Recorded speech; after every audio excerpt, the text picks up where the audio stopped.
aimablement. Je suis très heureux ce soir de vous voir nombreux pour assister à cette projection d'un film dont je pense, mais ma culture cinématographique n'est peut-être pas totale, mais dont je pense qu'il est quand même un exemple unique dans l'histoire du cinéma. Bien sûr, il y a des dynasties de cinéastes, de père en fils ou de père en fille. Je suppose que vous avez des exemples en tête. Francis et Sofia Coppola, Michel et Jacques Audiard, Bertrand et Louis Tavernier, Jacques et Jean Becquet. Chez les Comencini, ça va au-delà. Vous connaissez tous le grand Luigi Comencini. Lui a eu 4 filles qui toutes sont dans le cinéma. L'une a été décoratrice, une autre a été actrice et productrice, 2 sont réalisatrices, Cristina et Francesca. Francesca Comencini est née en 1961. Elle a commencé sa carrière de cinéaste en 1984 avec un film que certains d'entre vous ont peut-être vu, qui a quand même eu un certain retentissement et qui s'appelait Pianoforte, dans lequel elle racontait l'histoire de 2 jeunes toxicomanes. C'était un film autobiographique. Elle a depuis lors poursuivi une carrière assez éclectique, dans laquelle elle a toujours attaché beaucoup d'importance à l'aspect documentaire de ses films, y compris quand elle faisait des fictions, mais elle a réalisé des documentaires, notamment un documentaire en France pour la série Un siècle d'écrivains, sur son écrivain de chevet, Elsa Morante, et puis un autre documentaire qui s'intitule Shakespeare à Palerme. Elle a été assez connue ces dernières années parce qu'elle a réalisé la plus grande partie de la série Gomorrah, qui a été un gros succès en Italie et également un succès international. Expérience dont elle nous a dit qu'elle avait adoré la faire parce que c'était absolument le contraire de ce qui était pour elle la facilité que d'aller comme ça vers du cinéma d'action à travers cette série. Et puis, à plus de 60 ans aujourd'hui, elle réalise un film qui n'est pas un documentaire sur son père, qui n'est pas même un biopic, qu'il est difficile de qualifier d'autofiction, qui est quelque chose comme les souvenirs de sa relation avec son père, souvenirs qui ont été retravaillés, repensés, réimaginés, réinventés, remis en scène par le travail du temps et le travail de la mémoire. Vous vous doutez du coup que dans un film comme celui-là, il va beaucoup être question de la vie et du cinéma. Et sur ce sujet de la vie et du cinéma, en France, notre référence ultime, c'est Truffaut, c'est La Nuit américaine. Les films sont plus harmonieux que la vie, Alphonse. Les films avancent comme des trains dans la nuit. Et là, vous allez voir un réalisateur qui, lui, engueule son équipe parce qu'elle maltraite les habitants du village où il est en train de tourner et qui crie à son équipe « Prima la vita, poi il cinema », d'abord la vie, ensuite le cinéma, conception qui se défend aussi et qui va être magnifiquement illustrée parce que vous allez voir ce soir. Le titre du film en Italie n'est pas Prima la vita, il est sorti sous un autre titre qui donne aussi une compréhension de ce qu'est ce film. Ce titre italien, c'est Il tempo che ci vuole, le temps qu'il faut.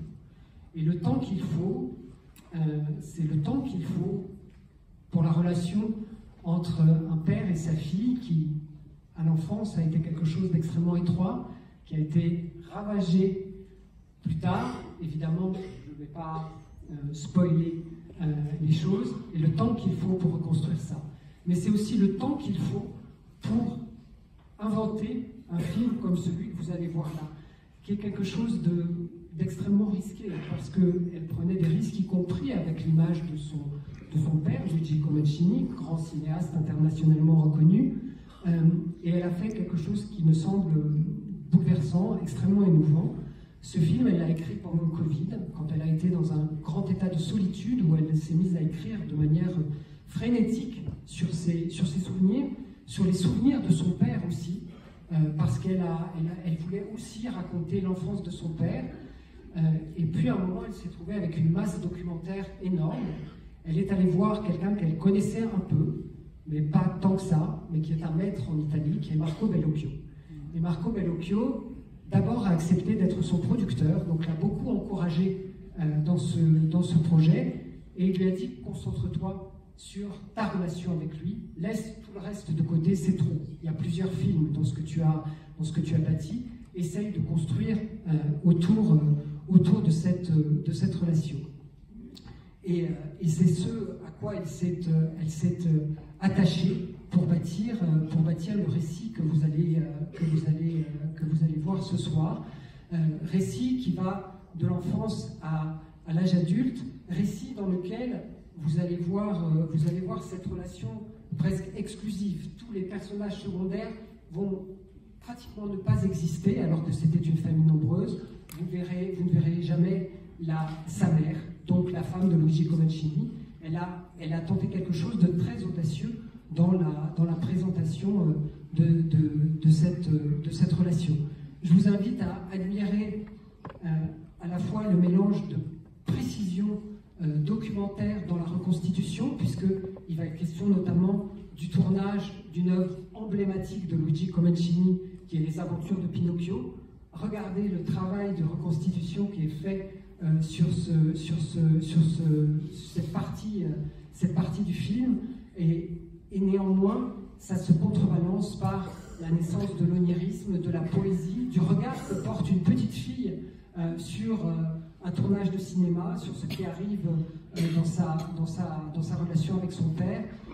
C'est vraiment quelque chose qui est particulièrement émouvant. C'est un film extrêmement riche, où il va être question, comme je vous l'ai dit, de cinéma et de vie, mais aussi de fiction, de vérité et de mensonge, et du mal que fait le mensonge dans une relation. S'il est question des aventures de Pinocchio, ça n'est pas pour rien, ça n'est pas seulement parce qu'elle a vécu en tant que petite fille, mais il y a bien derrière le sujet. C'est un film qui est à la fois d'une très grande précision documentaire et qui en même temps s'apparente par certains aspects au conte. C'est une expérience dans laquelle on n'est jamais dans la géographie, mais bien dans quelque chose qui est assez âpre et pourtant très tendre et très bouleversant in fine. Encore une fois, je ne vois pas d'autres exemples dans l'histoire du cinéma d'une cinéaste qui s'est emparée comme ça de la relation avec son père. Vous allez découvrir des choses aussi sur Luigi Comencini, dites de manière très discrète. Sa réaction face à une injustice commise dans la classe de sa fille, qui est quelque chose qui renvoie à sa propre enfance. Si vous en avez l'occasion, je vous conseille de lire Les souvenirs de Luigi Comencini, qui est un petit livre qui a été publié en français. Luigi Comencini est arrivé en France très jeune, hein, il était venu de son Italie, il ne parlait pas le français. Il a lui-même subi pas mal de maltraitance dans l'enfance, il ne parlait pas la langue de son pays d'accueil, on parle de l'immigration italienne en France dans les années 20. Et ce qui est très beau, c'est que lui était un cinéaste d'une génération dans laquelle on considérait que le cinéma n'avait pas à être autobiographique, que le cinéma était là pour distraire, que le cinéma était là pour instruire, mais certainement pas pour raconter sa vie. Et pourtant, dans tous les films de Luigi Comencini, s'il y a bien quelque chose qui revient, c'est le thème de l'enfance, et c'est le thème de l'enfance éventuellement en souffrance. Et Francesca Comencini nous a confirmé dans l'entretien qu'elle nous a accordé que elle, sa thèse, c'est qu'il estimait que le cinéma n'était pas fait pour de l'autobiographie, mais qu'en réalité, lui n'a jamais parlé d'autre chose que de sa propre enfance à laquelle il est resté très attaché. Et vous verrez que si elle a dû supprimer les souvenirs de son père, il reste quelque chose dans la personnalité que vous allez découvrir ce soir de très frappant, de très émouvant. L'interprète de Luigi Comencini est Fabrizio Ghifuni, qui est très connu pour sa participation au film de Marco Bellocchio et notamment à la série Esterno Notte, dans lequel il interprétait Aldo Moro, et sa prestation dans le film est vraiment magnifique. Donc je vous invite vraiment à savourer ce film particulièrement émouvant. Quelques mots en complément pour vous dire que, exceptionnellement, notre avant-première de ce soir n'est pas le film qui fait la couverture de Positif en février. Ne regrettez rien, ce que vous allez voir ce soir est vraiment très beau. Le film qui fera la couverture en février, c'est The Brutalist de Brady Cornett, qui n'a pas été présenté ce soir parce qu'il dure 3h35, que c'était un peu compliqué en logistique. évidemment, je vous conseille bien sûr d'aller voir en salle The Brutalist de Brady Corbett, qui est un film exceptionnel.